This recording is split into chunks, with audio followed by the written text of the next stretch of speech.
കുടിക്കാനൊക്കത്തില്ല. ഒന്ന് എഴുന്നേറ്റ് വന്നേ. ഇനി ഞാൻ സമ്മതിക്കത്തില്ല. അവള് പറയുന്നതിലും ഞങ്ങളെ കാര്യമുണ്ട്. അല്ലടോ അപ്പച്ചൻ മാപ്പിളെ? കാര്യമുണ്ടെന്ന് ഇപ്പോഴെങ്കിലും തോന്നിയാലോ? മതിയടാ ഞാൻ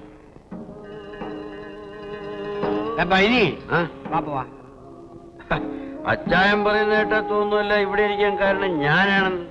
വാ പോ.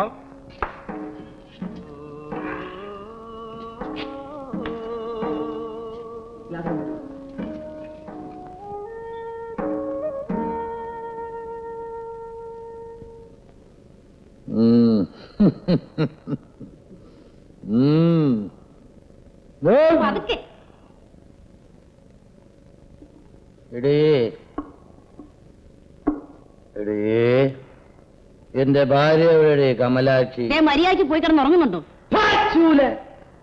എന്റെ ഭാര്യ ഭാര്യ എന്റെ മോൻ വിശ്വനാഥ വിശ്വനാഥ. തുടങ്ങി പാതിരാത്രിക്ക് മോനോടൊരു സ്നേഹം. കൊല്ലും ഞാൻ. എന്റെ മോനല്ലാതെ പിന്നെ ഞാൻ ആരും സ്നേഹിക്കാൻ? നീ ആരടി? ഞാൻ ആരുമല്ല. മിണ്ടിപ്പോരുത്, കൊല്ലും ഞാൻ. നിന്റെ ചേട്ടത്തി ഉണ്ടല്ലോ, ഇതേ അട്ടേപ്പോലെ കിടക്കുന്നത് എന്റെ ഭാര്യ. അവള് വിചാരിച്ചിട്ട് വാസുവിനെ വരട്ടാൻ കഴിഞ്ഞിട്ടില്ല. എന്നിട്ടുള്ള അവളുടെ അനിയത്തി നീ ഇങ്ങോട്ട് കിടക്കുന്നേ. ചുമ്മാ ഇരിയടി, എന്നെ അങ്ങനെ വരട്ടാകടി.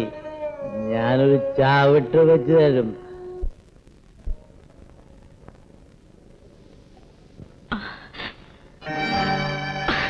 എന്താടാ പള്ളിക്കൂടെ നേരത്തെ വിട്ടിരിക്കുന്നേ?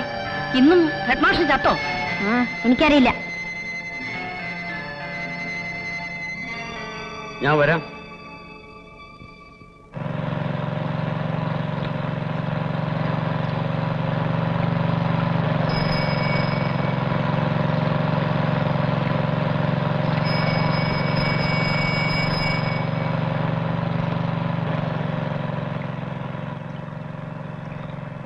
പിടിച്ചോ,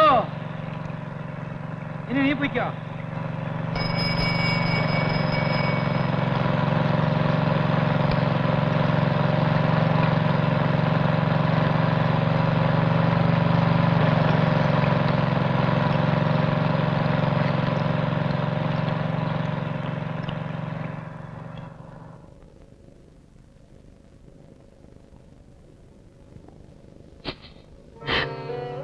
ഓരോന്ന് ആലോചിക്കുമ്പോ കുറച്ച് വിഷം വാങ്ങിച്ചു കഴിച്ചെല്ലാം അങ്ങ് അവസാനിപ്പിച്ചാലോ എന്ന് വിചാരിക്കും.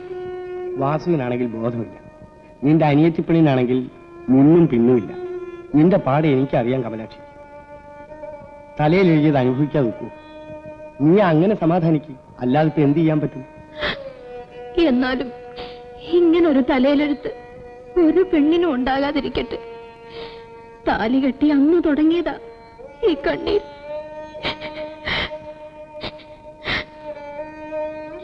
അടിയും ചവിട്ടും എത്ര വേണമെങ്കിലും ഞാൻ കൊള്ളാം.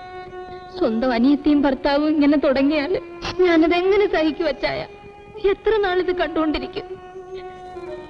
എന്നെ എന്റെ മോനെ എങ്ങനെയെങ്കിലും ഒന്ന് രക്ഷിക്കച്ചായ. ഞാനും എന്റെ മോനും രണ്ട് താറാവുകളെ പോലെ അതുങ്ങളുടെ കൂടെ കഴിഞ്ഞോളാം.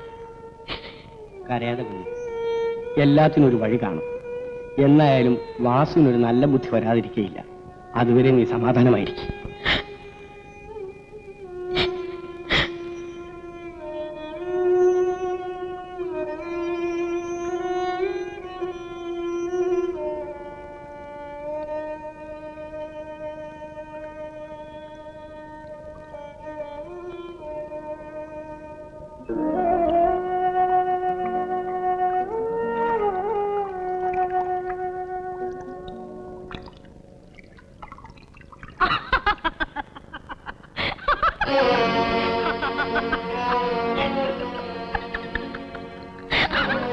അമ്മേ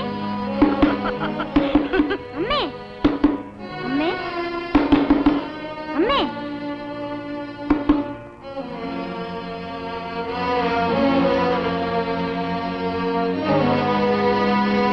അമ്മ എന്തിയെ? ഞാൻ കണ്ടില്ല. കുളിക്കാൻ പോകുന്നു പറഞ്ഞ് തുണി എടുത്തോണ്ട് പോകുന്നുണ്ട്.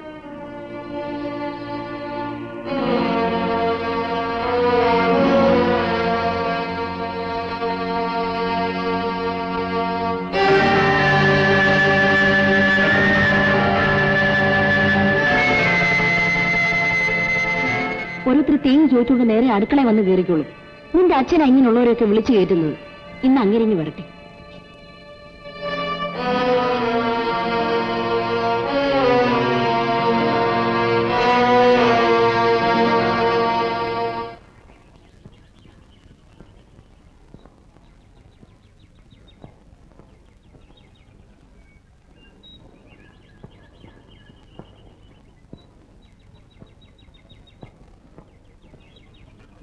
അയ്യോ, അതങ്ങനെയല്ല. ഇങ്ങനെ ഞാൻ കാണിച്ചു തരാം.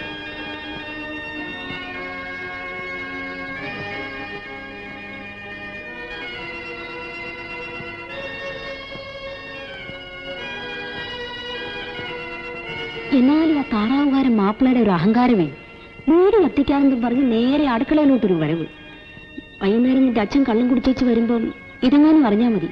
പിന്നെ ഇന്നിവിടെ രാത്രിയില് എല്ലാവർക്കും അടിയും തൊഴിയും തന്നെ. ഭാഗ്യത്തിന് നിന്റെ അമ്മ കണ്ടില്ല. കണ്ടിരുന്നെങ്കിൽ അവർ പറഞ്ഞു കൊടുത്തേനെ. ഇതിപ്പോ നമ്മൾ രണ്ടുപേരെ അറിഞ്ഞിട്ടുള്ളൂ. ഞാൻ പറഞ്ഞു കൊടുക്കും.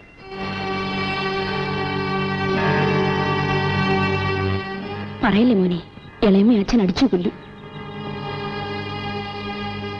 അച്ഛൻ വരുമ്പോ ഞാൻ പറഞ്ഞു കൊടുക്കും. കമലാക്ഷി, പാതി കുടംപുളി ഇട്ട് വെക്ക്. ബാക്കി മുഴുവൻ അങ്ങ് വറുത്തേര്. ഇന്നും രാത്രി മേളമായിരിക്കും. ആടെ നിനക്കെന്നെ കാര്യം ചെയ്യണം. ഞാൻ കയറി വീഴുമ്പോഴേ ദേഷ്യപ്പെടുത്തരുത്. ആ ശ്രീകരം, നീ പറയൂ. ഞാൻ പറയും. തെറ്റും കൂട്ടം രാത്രിയിലെ പാർട്ടിയൊക്കെ കൊള്ളാം. പെണ്ണുങ്ങളെ വീട്ടിലിരിക്കാൻ സമ്മതിക്കണം. എന്തോ പറ്റി വീട്ടിലിരിക്കാൻ വയ്യാത്തതായിട്ട്? ഒന്നും പറ്റിയില്ല. ഓരോരുത്തൻ തീയും ചോദിച്ചോണ്ട് നേരെ അടുക്കളയിലോട്ടല്ലേ വരുന്നത്. അടുക്കളയിലേക്ക് ആരാടി വന്ന് കയറിയത്? നിങ്ങളുടെ കൂട്ടുകാരൻ തന്നെ. അതാ ചോദിച്ചത് ആരെന്ന്? പൈലി മാപ്പിള. എപ്പോഴായിരുന്നു? ഉച്ചയ്ക്ക്. അന്നേരം കമലാക്ഷി എവിടായിരുന്നു? കുളിക്കാൻ പോയിരുന്നു.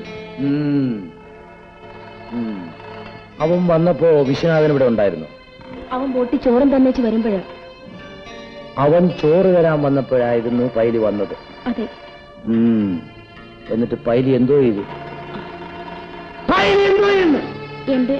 എന്റെ കൈ കയറി പിടിച്ചു.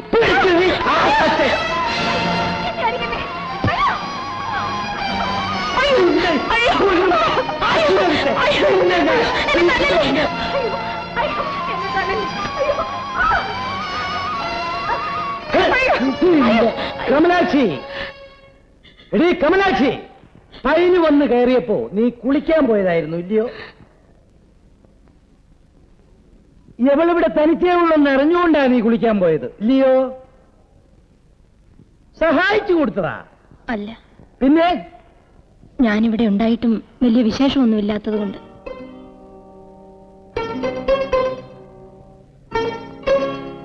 അവൾക്ക് എന്നെ പേടിയുണ്ടാവണേല്. ഉണ്ടാവണേല്? അത് നിങ്ങൾ നേരത്തെ കരുതണമായിരുന്നു.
എന്താ വാസു സന്ധ്യക്ക്?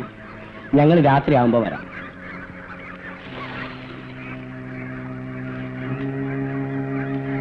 എന്താ വാസു മുഖം വീർപ്പിച്ചിരിക്കണേ? സംഗതി പറ.